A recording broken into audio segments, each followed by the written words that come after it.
spread out across the pillow, and her dark gold eyelashes rested gently against her perfect rose-tinted cheeks. Her full lips parted softly, allowing the tiniest glimpse of her straight, white teeth. Her grandmother had told her that when she slept she looked like an angel, and she suspected she also looked younger than her true age of 18. Innocent and beautiful, enough to make anyone pause. The effect was no accident, of course. Her father had taught her that her looks were her greatest weapon. "Never was there a truer-looking princess than you, my Ava," he had told her as she sat on his knee as a girl. "Your face alone will disarm any opponent."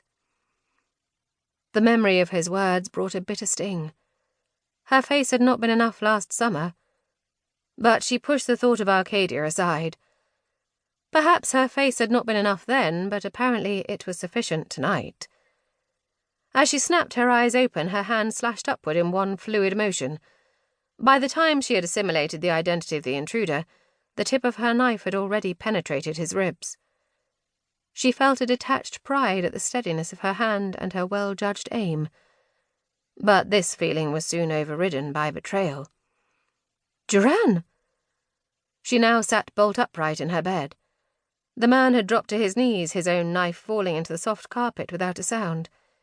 He gripped the hilt of the blade protruding from his chest with both hands, but didn't attempt to remove it. He made no reply to his name, but looked up and met her eyes. A grudging respect showed through the grimace on his face.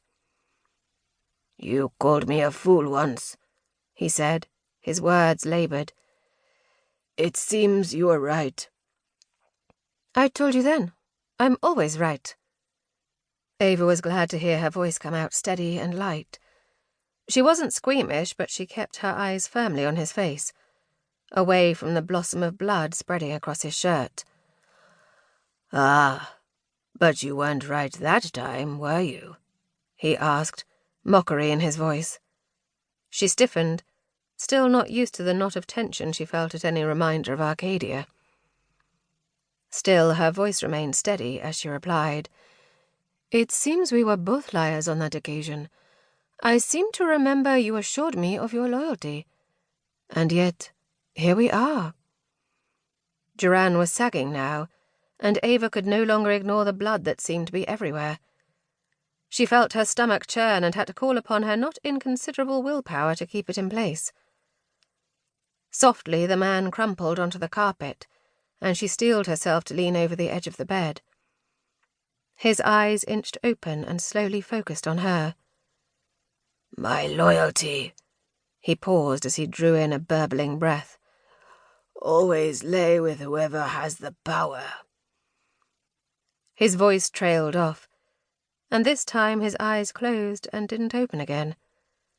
A thin trail of blood seeped out of the corner of his mouth, and his chest stopped moving. Ava sat frozen, watching for signs of life. None came.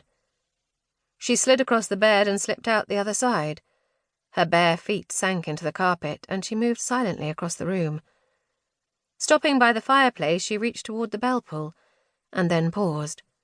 Her hand moved instead to pick up a candelabra from the mantelpiece and light it from the fire. Her thoughts churned, but her face remained still, giving no hint of her emotions. This was another weapon taught to her by her father, and the lesson was so ingrained that she practiced it even now, alone in her room, in the middle of the night. She was glad her father wasn't in the room for many reasons. For one, he was one of the only people still able to read the minute changes in her face, and she suspected he wouldn't like what he saw. While her face remained still, her mind was seething. Her thoughts kept circling back to the corpse behind her, and she knew her father would disapprove of this lack of control.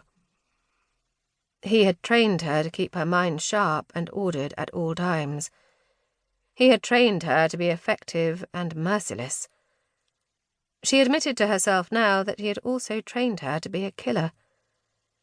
She knew, somewhere in the back of her mind, that she had been responsible for many deaths.